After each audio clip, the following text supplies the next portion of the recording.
Hello, everyone. My name's Charmaine Lastimoso. I'm a nurse practitioner at Dana-Farber, but I consult for the Graken Center Addiction Training Center in order to talk about brain injury and serious illness. I have actually come of age in a different space professionally at the Boston Healthcare for the Homeless, at Boston Medical Center, at Addison Gilbert Hospital, where patients really were struggling with their addiction. And I was, playing various roles doing that, and just found that I needed to specialize in addiction, and I did that. But then as I was doing my addiction practice, I was encountering patients who were really struggling with serious illness. And, they're really strong in their recovery at times. And, they get a diagnosis of cancer and they don't know how to access things, and for various reasons end up falling through the cracks. And I hated seeing that happen. And so I decided to do a palliative care fellowship at Dana-Farber and have stayed on. The universe works in really mysterious ways. And I was paired up with a physician who is already on the team and hired to do psilocybin trials and whatnot. And we are, both of us are advocating within that space. And it's been such an incredible experience. I actually have a few cases of patients I shared with OTPs, and there are very inspiring, cases. And there are also some really sad cases that I really wish we could do more for. And so that's my intro and where I am now. I did do this presentation as part of the Graken training team, OBAT CTA at the time, if folks remember. And I have a version of this online that Calla viewed. And so I'm going to have her introduce, and that's how we connected. Good morning. My name is Calla Harrington. I'm a clinical social worker, and I have a master's in public health and epidemiology, focusing on social epidemiology and public health, public mental health. When I saw Charmaine's, When I saw Charmaine's presentation, light bulbs went off. And I think that as we're pushing ourselves to increase access to methadone in general, sometimes we can have a tendency to think, well, that doesn't apply to our most challenging clients, but it does. And so I'm excited to share with you today and to co-present with Charmaine. All right, so just to ground the talk, where our objectives are basically to talk about the relationship with substance use disorders and brain injuries, recognize the impact of brain injury on fundamental cognitive skills, and then identify interventions. And Calla has a wonderful case that she has presented in other spaces that was very inspiring, and I think that will be a very helpful way to illustrate it. So when I started encountering patients with brain injury, this was often the theme, right? They are my toughest patient. I don't know how to connect with them. I don't know how to get them to the clinic. I don't know. There's so many things that come up that really just keep patients from coming to our clinics. And so I, really have a huge group of patients that come to mind when I think about this. As my group at Dana-Farber likes to say, I gravitate towards the most complex patients. And I think it's because I have this in mind, and I never want to give up on someone just because they are struggling with a cognitive issue. So just to also clarify that we're talking about acquired brain injury here, not one that has been developed during birth, but rather after birth, and is not hereditary or congenital. Acquired brain injury can then be broken up into traumatic brain injury, which is what we hear about mostly, right? So a lot of the research out there is on traumatic brain injury. I do want to highlight a couple of groups here, especially folks who are assaulted or have military combat. We see a lot of patients in our clinics who specifically have those in their history, those situations in their history. But also, we don't really think about the impacts of overdose and multiple overdoses on the brain and how that could impact and really be an acquired brain injury, right? So I think that it's helpful for us to not only know what the overdose or how many overdoses someone has had. We ask that question all the time, but really what happened to the during the overdose? Did it require hospitalization? Was someone there, immediately, or were they out for a really long time, just to kind of assess the risk?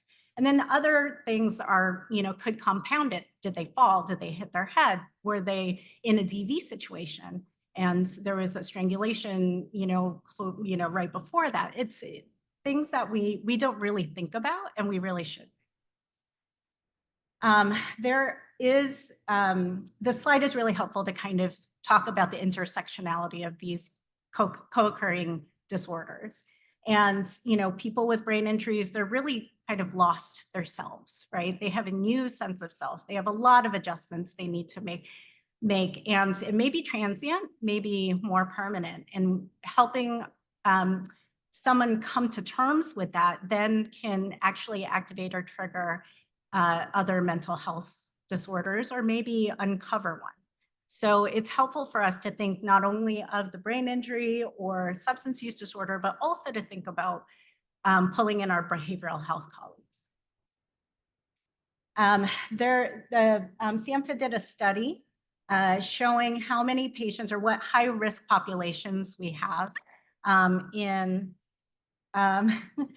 for patients obtaining a TBI. So there was a study that showed that patients with housing insecurity actually were at risk of TBI at 50% almost. There was another study that showed that as well. And then, patients who are in facilities, often they have traumatic brain injury in their history at some point. For non-fatal overdoses, I already kind of talked about it. It's really easy for us to say, okay, they've had an overdose, they were treated for it, they are back, and there hasn't been an impact, right?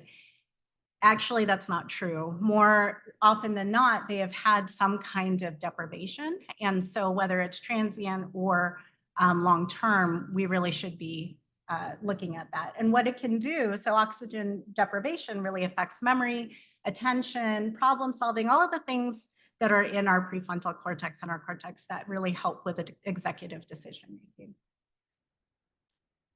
There is a great tool that is actually has been validated and is very helpful to use called the HELPS tool. It's a 5-question screener. A score of 4, 3 or more indicates a presence. This isn't diagnostic, but it is a good screening tool, and anyone can use it. It is, something to think about, is someone impacted enough to warrant, more support? Is it something that I really should be referring their medical provider or telling their medical provider to work up? Those kinds of things are really helpful to do with the screener. So it's really easy. H is, have you ever hit your head or been hit on the head? E, were you ever seen in the emergency room, hospital, or by a doctor because of an injury to your head? L is, did you ever lose consciousness or experience a period of being dazed or confused because of an injury to your head? P, did you experience any of these problems in your daily life since you hit your head? And any significant sicknesses, sort of getting at the other types of acquired illness. So the problems are listed out on a screener, and usually I have a picture of it, and I just realized I left it. That said, left it out. That said, on the Graken Center website, there's a link to the HELPS tool, and it's easy to get also on the MRC website. The other thing I will mention is, coupled with this really should be a cognitive assessment. So, you could use the one of your choice. You could also just ask, what is it that you're really struggling with? Is it remembering your appointments? Is it remembering, being able to read, even if the brain injury is impacting vision? Just sort of getting a sense of what they're really struggling with. and then coming up with some strategies. And we'll talk about these strategies next. So accommodations include, and so this, just to back up a little bit, the MRC and BIA, which is the Brain Injury Association, and MRC is the Massachusetts Rehab Commission, came together to put a train the trainer program. And I attended that, and we came up, it was actually a really long training. It was maybe 8 full days. And we got a lot of information. We also, at the end of it, got this wonderful booklet from the MRC organizers, and they really broke down the neurocognitive deficits and then ways to accommodate it.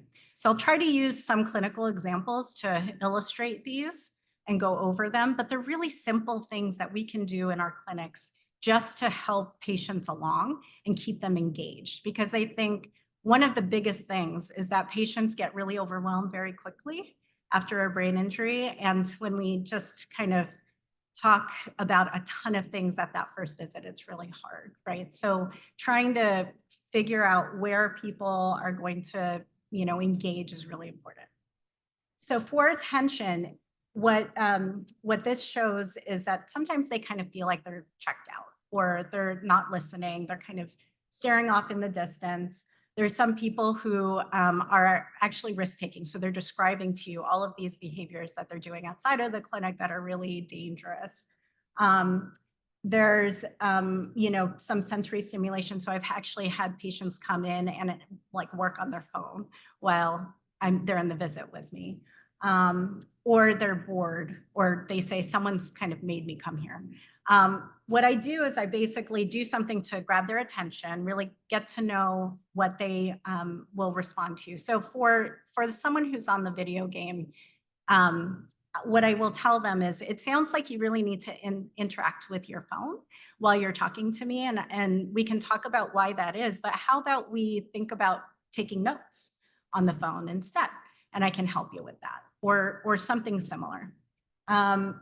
Breaking it down and realizing where someone's limit is in terms of information is really important. So I had a patient come in and I could tell he wasn't absorbing anything I was saying. And so I stopped and I said, how much did you hear of what I said? And he admitted that he only really heard the first part. I said, why don't we stop there? And I'll just summarize for you what we talked about. Why don't I see you in a week? So I was working at Faster Paths at BMC, and we could do that. There was a little bit of flexibility there, but I really wanted him to feel like he could stop and just take in what he could. For processing, they just kind of talk about some of the, or they only pick up parts of the conversations. They might get tired easily. So the same patient really looked white and he was blinking a lot. And I told him, I think I'm going to write this down for you so you can read it later. Is that okay? And I also double checked to make sure he was reading and writing okay after he had multiple head strikes before our visit. I also slowed things down, as I mentioned. For memory, again, writing it down, repeating multiple times. I usually go for 3. And then making sure that they can teach it back. That can help as well. So for initiation and under the executive functioning umbrella, if they're having trouble starting a task, you can kind of have them tell them maybe an alarm would kind of trigger it, and then you can take your time getting to the task, right? So, or if they have a goal and they can't really act to achieve it, that really tells me that their confidence has taken a big hit because of that identity struggle, right? I'm a new person. I'm not thinking as clearly as I thought I used to. Other people are kind of looking at me like I don't get it. And so I use a strength-based approach as well in this category. It's not written here, but I often will say, well, what can you do? What is it that helps you do this? And I sort of push really on the strengths for patients just to build up a little bit more of that confidence and sense of self. For impulsivity, the really helpful one that I found is the stop, think, and act strategy.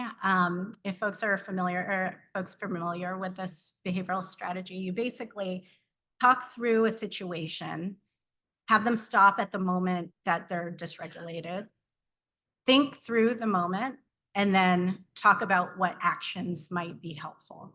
So, same patient, another visit. He came in and told me he was worried he was going to get kicked out of his program. So, he was at a residential program and sitting through a group. And I asked him, you know, what happens? He said that he felt like hitting someone because of something they said, and he couldn't even remember what it was. And he couldn't tamp that down. So he left the group. And the counselor told him later, you can't do that. You need to stay. If you do that X number of times more, you can't, you know, you may have to leave the program. So we talked about it.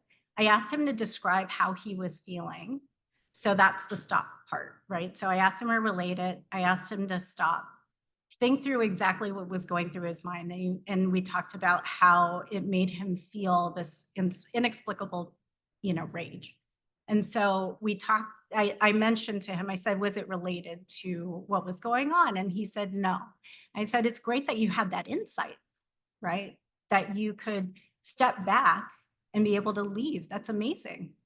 So what I would encourage you to do next time is maybe take a few deep breaths. And so we went through a breathing exercise, and then we planned to talk to his counselor about what was going on in his mind. And I told him, I can advocate for you. Let them call me if they need more information. But he was able to handle that conversation on his own. And the counselor made some accommodations. So she said, you know, if you're feeling like it's a tough day for you, why don't you just come for the first 5 minutes and then take a break, and people will know that you're taking a break for various reasons. I'm not going to tell them what it is, but she made a quick accommodation right on the spot, and he stayed in the program for several months. So planning and organization. I actually used to get those $1 planners at Target for my patients with brain injury, and I would give that to them. And I always had a stack in my bag just to kind of help them out. Or if they're a little bit more phone savvy, I would ask them to do that as opposed to playing on their phone. And I would really kind of think about things in a checklist or benchmarks and allow them to use the calendar function to really be able to feel like, one, they're organized, and two, that they're accomplishing something if they could check it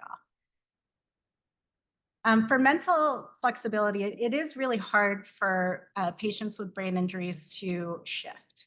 And so it is very important, I think, for us to recognize that and allow them space and time to make those changes. Can also talk about different scenarios and rehearse those scenarios with them.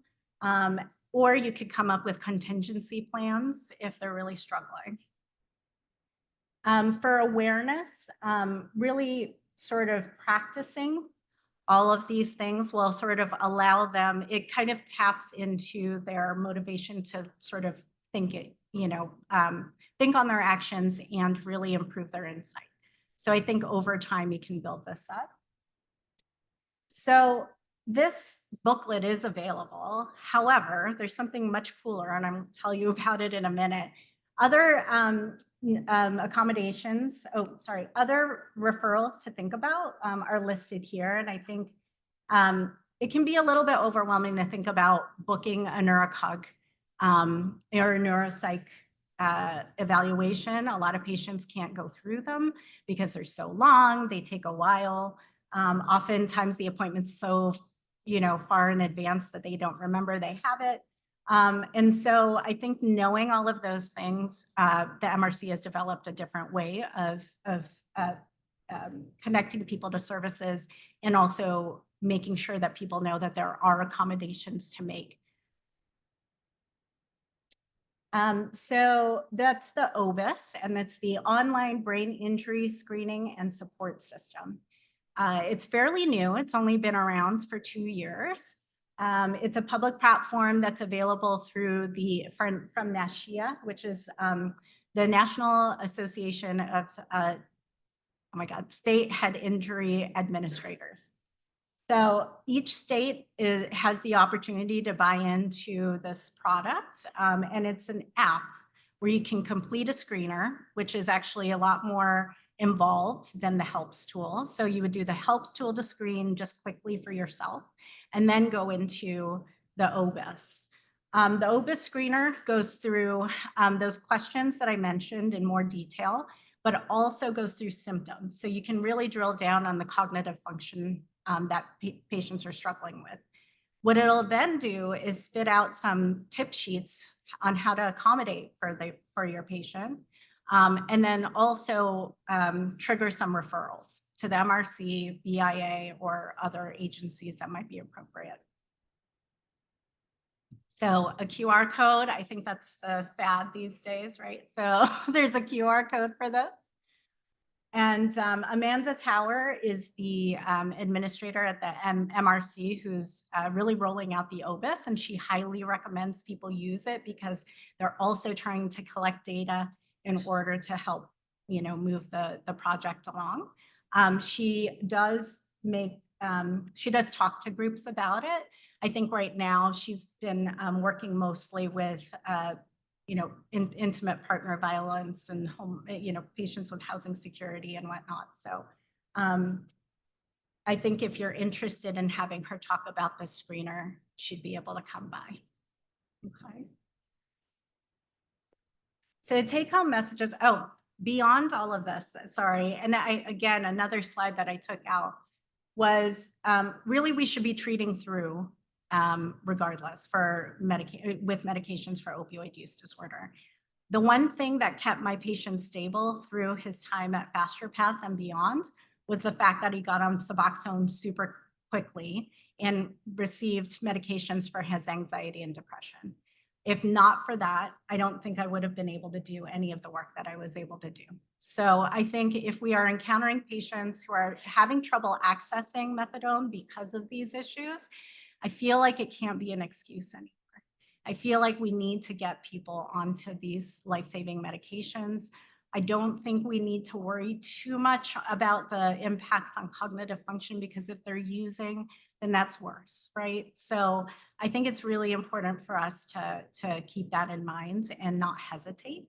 So, and then, there are resources. So to come up with accommodations for all of your organizations, and definitely pull in all of the people, right? So medical providers, neurologists, whoever might be appropriate, rehab, occupational therapy, all of that will help patients.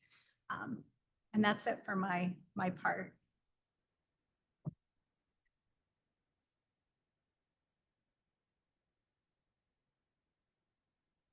Thank you, Charmaine. So my name again is Calla Harrington. I'm a clinical supervisor at the BHN OTPs in Orange and Greenfield. Oh, thank you.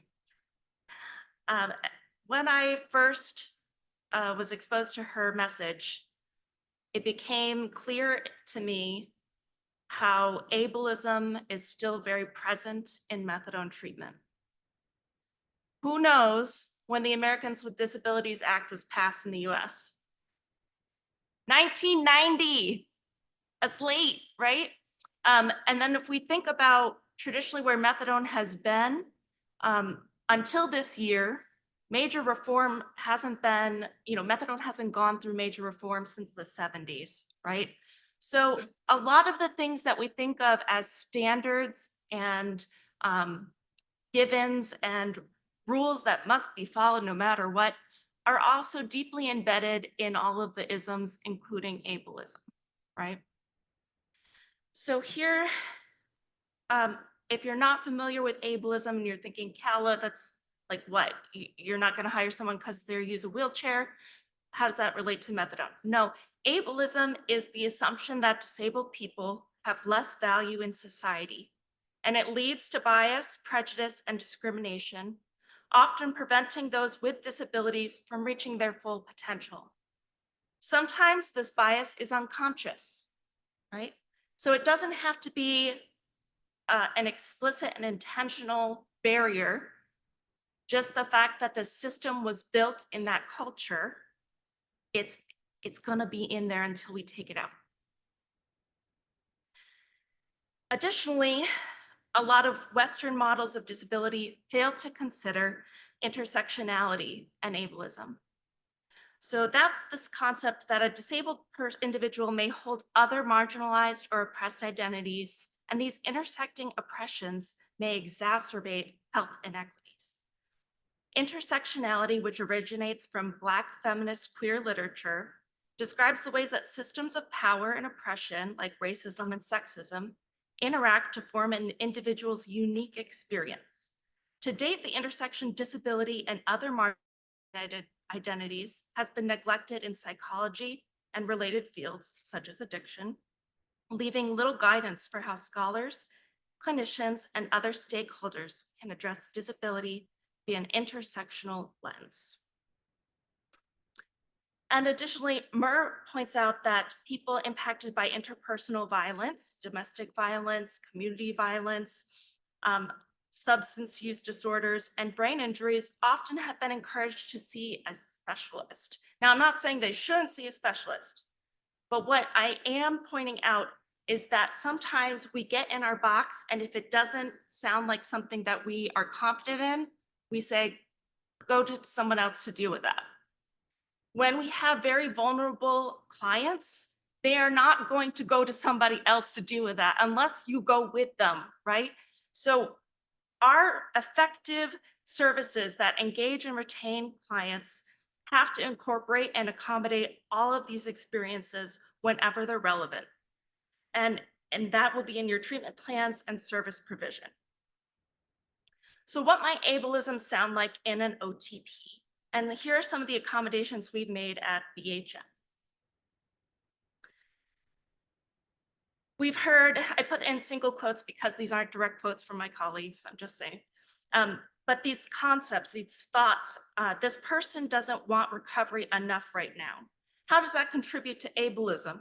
It ignores all of the barriers that they have to go through each day. And it says that they don't want it enough, and it puts the blame on the individual for something that is systemic problems. Don't work harder than the patient, right? Our patients work real hard, right? They're getting through barrier after barrier. And when we sometimes say don't work harder than the patient, it's a way to make us feel better about not doing the next step or not, going out of our comfort zone. And that is ableism. The fact that we think that we have that choice to decide what care somebody is appropriate for in that way. Or if we accommodate, if we do whatever for an accommodation, we're enabling them. The concept of enabling was born out of peer recovery, right? And it was meant to describe how loved ones will prevent consequences for somebody with an addiction. We are not their friends and family directly, right? As service providers, we do have responsibilities to prevent some of those outcomes, including but not limited to death, right? So we do need to step up. This concept of enabling is not relevant for this role in these ways. I had a concussion and I had to still keep all of my appointments. So what that sounds like to me is somebody, one, may not be able to differentiate their own experience from someone else's, and also that they have experienced a lot of pain and struggles. What we want to do is not perpetuate those inequalities, but invite that person in to make changes and to bring more people into care, to make it not easy even to access care, but possible sometimes. So what can we do about it? Our electronic health records, I know my VP's in the room, are not my favorite. They don't have a lot of capacity, but it's what we got. So I know there are electronic health records and systems where people can send out reminders for appointments to people via text. We haven't had that until we utilize the central registry. So with our clients that sign into it and they give consent, we can send them emails and text reminders about their appointments. Remember, multiple forms and multiple times of reminders is important. We also have clinicians reach out. We use our flags, which is our methadone system where people punch in. So as soon as they punch in, they see they've got this reminder for their upcoming appointment. And because not everybody reads that, the dosing nurses will also remind them. So there's multiple forms and multiple times of communication. Sometimes folks, if we send reminders, if we de-escalate and support, if we have on-demand care as much as possible, we are doing less punitive measures and they actually result in better quality of care. We're not avoiding consequences of individuals' behavior, we're ensuring care is accessible or possible. When somebody does come forward and they say, I made it through with my recovery and I had, all this stuff going on after an accident. I did it, so they can too. We affirm their experience, say it sounds like it was really hard for you. And we want to make sure that other people have fewer barriers than you did. Can you be part of that solution? We also use individualized treatment. So we haven't quite figured out how to financially do contingency management. I know there are programs. Please don't send me your programs or software. But what we have figured out is purchasing incentives. So there's a concrete, tangible incentive for more short-term rewards, right? That can be very powerful. And those include things related to common client goals, such as games and puzzles to share with family, small basic items of clothing, journals, hygiene items, fidget toys to promote active listening, camping supplies for improved tent living, or to reconnect with hobbies like camping and hiking, small gifts that they may give to their children, like blankets and stickers, healthy treats, and candy.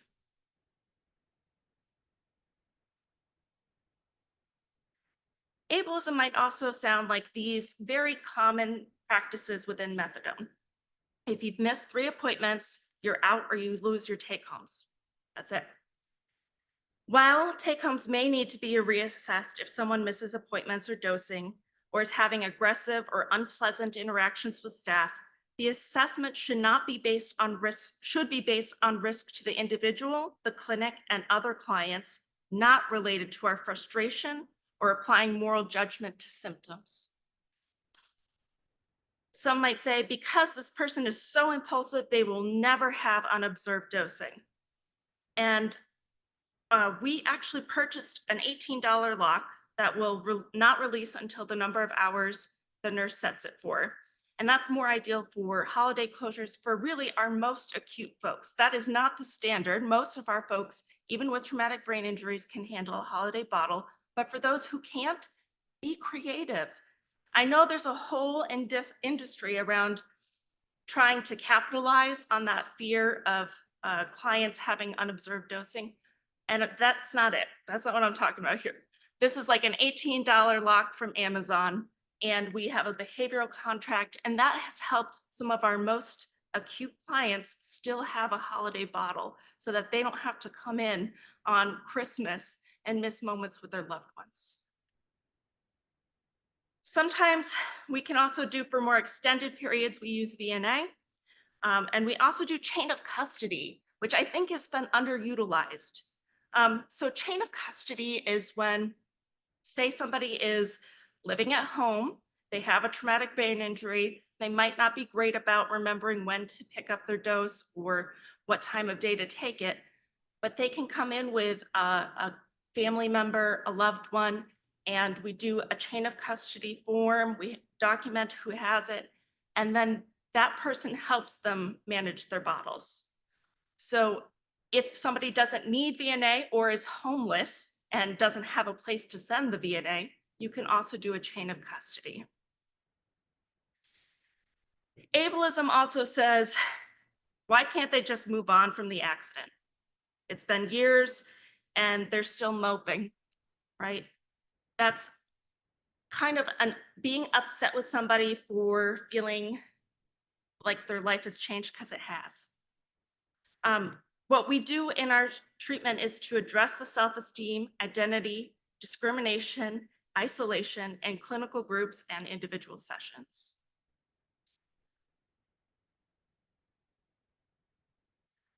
And then this is a key example. So we had, thank you. Oh, thank you, Camille. Camille's one of the clinicians at Orange. She's fantastic. So we had a very unique situation where a mother came to us and said she had been denied, her son had been denied as an OTP client after he had a very severe overdose in a hospital. And he had extensive brain injury, such that he was unable to speak.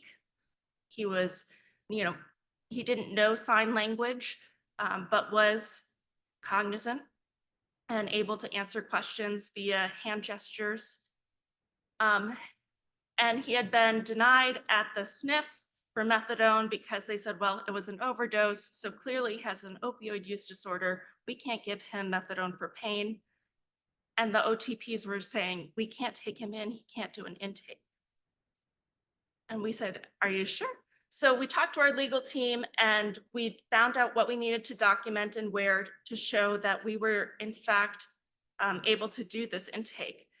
I converted the entire intake into yes, no, or multiple choice. It took about 2 hours to complete. And his mom was also present as a healthcare proxy to fill in some of the other questions.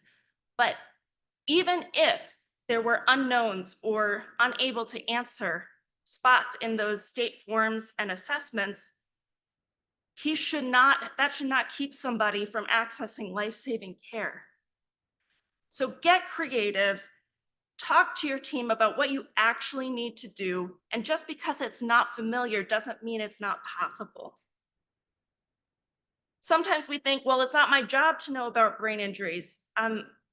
And to that, I say it is. We just saw how relevant it is to our folks, right? If there's domestic violence, if there's interpersonal violence, if there's substance use, there's likely, or there's a good chance there's going to be brain injuries. So if that's something you didn't know before, now you do. You're going to bring it back to your team. You're going to check out some of these resources and then get creative, and don't wait for the ideal solution to make changes to make the care more accessible. Be creative, be collaborative, be ethical, be informed. And this is the impact. I signed up for services with the VA, but I couldn't remember my appointments and they dropped me. It's really helpful when you send reminders the day before and morning of. I don't want to waste your time and I feel bad about it when I do, but it does really help that you're not going to drop me if I miss our appointment. And that's from a veteran who's a client at the OTP, and he had an IED-induced brain injury, and he has earned monthly take-homes. Even though he has missed appointments, he is stable, he maintains his bottles, and it's appropriate. Another, I didn't know what to do when they said they couldn't take my son, and the care facility wouldn't continue him on methadone for pain management either. Just because he can't speak doesn't mean he wasn't suffering. I could see it, and he would signal pain. He was withdrawing. I spoke to someone and they recommended your clinic, and that was from the guardian of an OTP client who has an acquired brain injury related to an overdose, and they have a chain of custody for 2 weeks of bottles. So here are some of the resources, but I also want to share some recommendations for further study. Not everybody this isn't within everybody's wheelhouse, but there are plenty of resources out there. These are by no way comprehensive, but it's a place to start.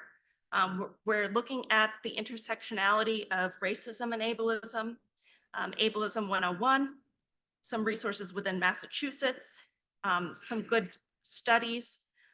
This Lemsky 2021 is a nice little handbook. And while the resources are about the Mid-Atlantic region, all of the information prior to that would be truly relevant here. And then disability sociology.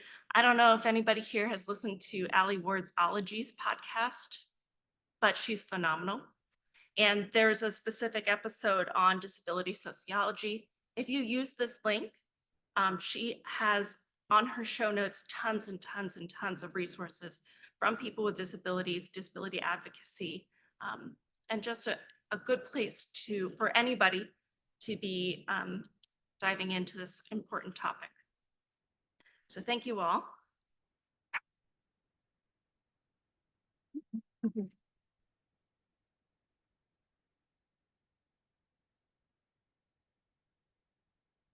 So I guess we're going to open it up for any questions.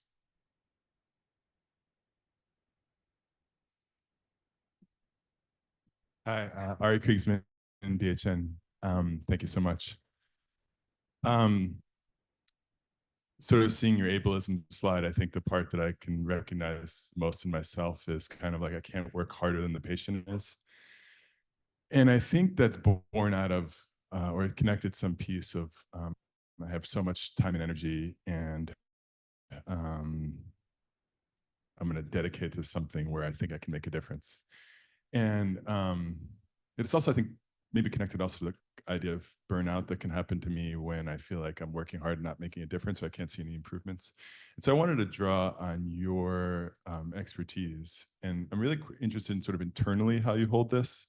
And if you have any advice on how to kind of internally hold it, and also sort of how to avoid burnout and sort of see maybe the small positives, or any advice you might have to that. Thank you so much for that honesty and vulnerability. It's so true. It's so real, right?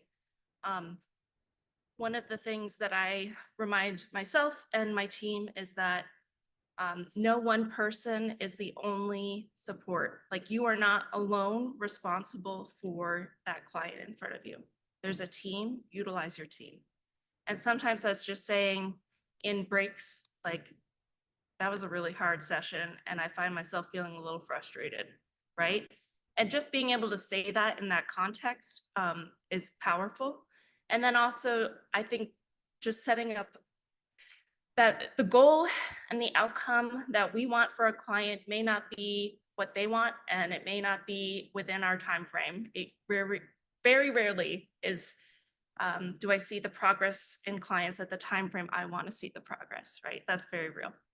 So one of the things you might do is review back some of the notes. Like, if it's look back at the intake, look at the progress overall. And sometimes that shows us, it shows me, there were things that we talked about in the beginning that I haven't gotten to yet. And that might be a key to break through for more progress.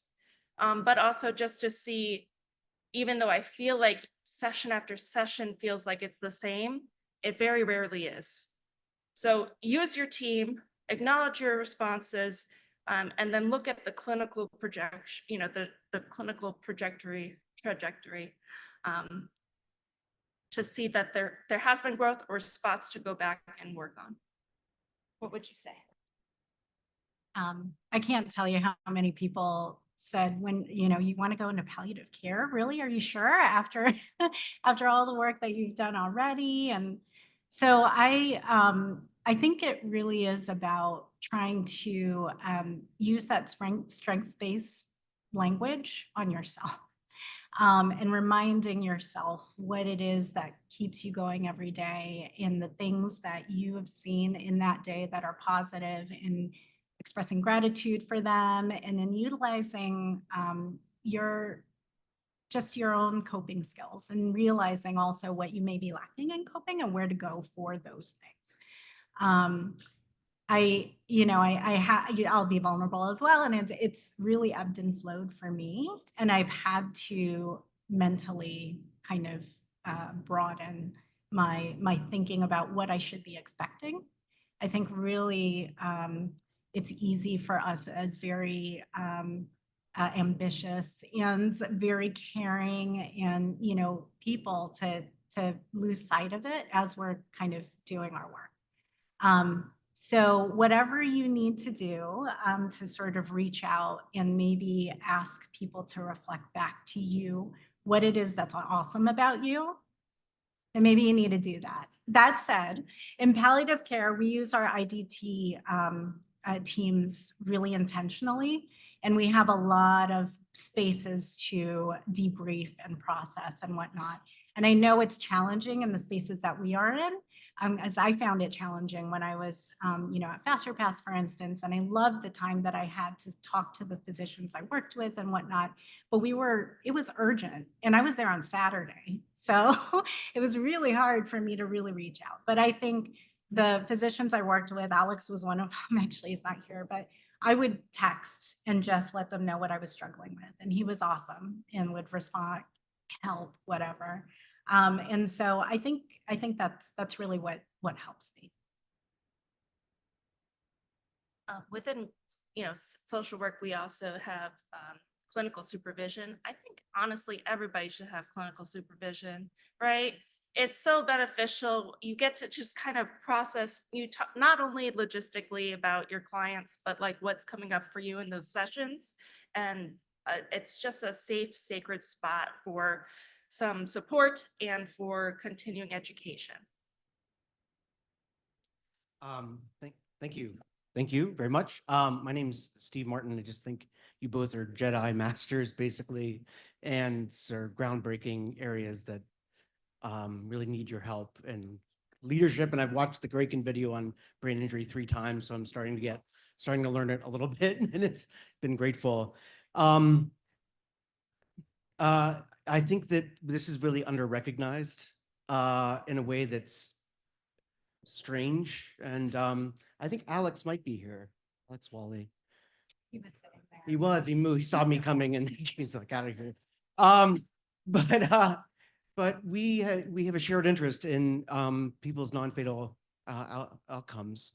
And after listening to colleagues at Mass General, where their neurology referrals have gone up 3-fold, mostly for young people in the neurointensive care unit on event, and similarly stacking of the MICU at Bay State, I think we're missing an entire demographic of young people who have been harmed by overdose, and perhaps controversially harmed by the idea that Narcan is on or off.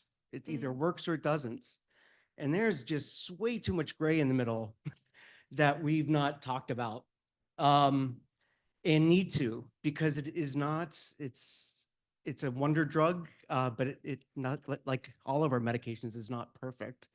And so I'm just wondering if there's, anyway, if there are ways to collaborate, we would be grateful. We're trying to figure out how many people have been infected just in Massachusetts. There's no data in the country after talking with NIDA. So thank you very much for your work. It's really a thank you. So I was struck by how little data there is on acquired brain injury and how much focus is on traumatic brain injury. And I don't know of that much of a push to improve that. I think it takes us to sort of highlight what we're seeing and to advocate for those patients. And it's true, I've seen a lot more of these negative outcomes from non-fatal overdose, for sure. And then I've seen patients in my clinic who are at higher risk of cancers because of their use. And so I am, working with really young people with glioblastoma or colon cancer or whatnot, and trying to manage their pain within the realms of their condition, their treatment. It's very complex. And I think it really is about partnering with the patient as much as you can. And even if they have cognitive deficits, you can still partner. You know, it's about out of the box thinking is really what it is. And I was really grateful to be connected to this group at MRC, because I think that they are trying to develop programs and resources that will be helpful. As always, they're, you know, a bit limited by funding. So like things are slow, like translations of the obis, for instance. But if we push that we need these things, I think we may be able to move the needle, right? So anyway, the fact that you know that the obis is out there now, I think I highly recommend that you utilize it so that they can get the data to promote other programs. I will say there's also a day program focused on brain injury and substance use disorder. How many people knew that? Yeah, it's in Worcester. So, you know, like there are things like that that are out there. And I think it's really about trying to figure out where the resources are. And the OBIS is a great app because then you can kind of get that spit out for you. You can print out resources and stuff like that. So we need more of that. Hi, I'm Katie. I'm a nurse practitioner with DMH, the Recovery from Addictions program. And I really resonated with the story you told about the patient you were working with who was in a residential program and some of, you know, the neurocognitive behaviors he was struggling with. And I think that a lot of our patients get discharged to these halfway houses that do not make any accommodations for anyone. So a patient who has been at CSS and then TSS for 6 weeks gets to the halfway house and, you know, because of probably repeated overdoses, they kind of have some sort of impulsive rage, or they smoke too close to the building and they get kicked out, and it's like back to square one for that patient. So I was wondering like how to advocate for accommodations within these programs, because, you know, the thing that's like most important for a patient getting well is housing and food and some sort of stabilizing environment that these programs offer. But it's like they're not able to make sort of any accommodations to the roles that they have. I would say most of the time people get scared about legal consequences. And if you throw out, you know, ADA or a disability, but usually that requires something being documented. So do what you can in terms of documentation, connecting folks to get proper diagnoses. And then they have much more protection that you can use to leverage. But in the meantime, it doesn't hurt to throw out like ADA. I don't know how the ADA would feel about that or something like that, right? Like we do what we can, right? I think we also need to be aware of it at the peer support level. Because I think maybe connecting people with peer supports who can then make sure that they know that someone may be challenged in that way and may need a little bit more prodding or more. So of course, you know, increasing the ranks and then training up and certainly I think that can help. The people that I find are a little bit more successful at navigating the system, and there's no surprise to anybody, are folks who have reintroduced people in their lives, right? Who have had found family or, you know, their family or whatever, to helping them advocate. So that could be us, could also be someone who can walk the walk with them. So that's what I would recommend. I'm really short. Jen Miller, BSAS. I would like to ask about your contingency management or incentive strategy. And can you share how you came up with that, and more importantly, how you fund it? Oh, so like Dr. Poti said, we just serve people. So we didn't have, there were some programs, it takes some time to get like a formal contingency management, where ideally it's with financial incentives and it slowly increases over time. We didn't have the time and capacity to do that. So at the end of the year budget, we used BHN funds to just purchase a bunch of stuff that we thought people would like. And we asked people, what do you like, right? So that's what we did. And that right now we're like documenting it. We talked to the clinicians about if you have somebody who might benefit from a short-term immediate tangible incentive. Think about something concrete in their treatment plan. Put in flags so that through our messaging system, so that even if you're not there, someone else can get, if they meet that criteria, they can get to pick out their reward for their progress that they made. So is it formal contingency management? No, but it works and people like it. So, and it really only cost us, I think it was about $1,500 per clinic, and our clinics have 200 to 250 people. We'll see how long that lasts, but that's not a big lift, right?